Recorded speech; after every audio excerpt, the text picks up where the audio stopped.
Comme vous le savez, lorsque c'est Nations Unies, c'est comme son nom dit, c'est les Nations Unies. Chaque pays doit être présent parce que c'est à ce niveau, c'est avec cette tribune qu'on expose non seulement la vision de son pays et les positions qu'on adapte pour les plus grands problèmes contemporains. Donc il est bon que la Guinée puisse exprimer, ou le président de la République ou la délégation guinéenne exprime ouvertement sa vision du monde et les solutions que les autorités envisagent pour y faire face. Ça, c'est vraiment important. Maintenant qu'on dit il y a manifestation, je vous dirais, la manifestation est un droit consacré dans chaque pays et cela, l'autorisation revient aux autorités nationales, le pays d'accueil, qui va essayer de gérer entre l'immunité accordée aux représentants des différents pays sur le sol et le droit d'exercer la liberté de manifestation. Cela, chaque pays a sa politique. Donc, on n'a pas de commentaire à faire assez là-dessus.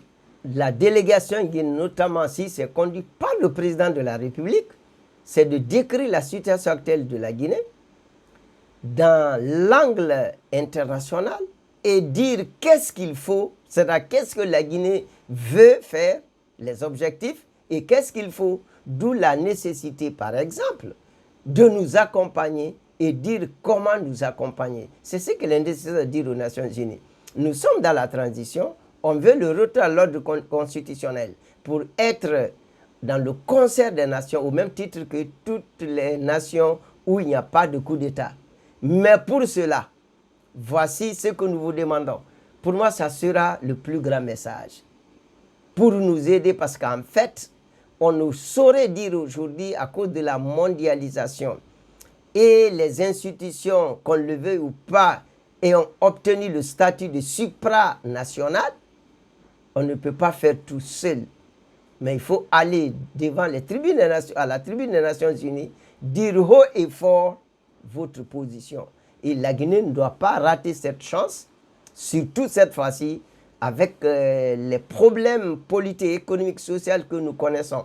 C'est pourquoi, personnellement, j'encourage vivement à ce que nos représentants y soient, mais avec un programme concret, objectif, réalisable et pour l'intérêt de tous les Guinéens et les pays de la sous-région.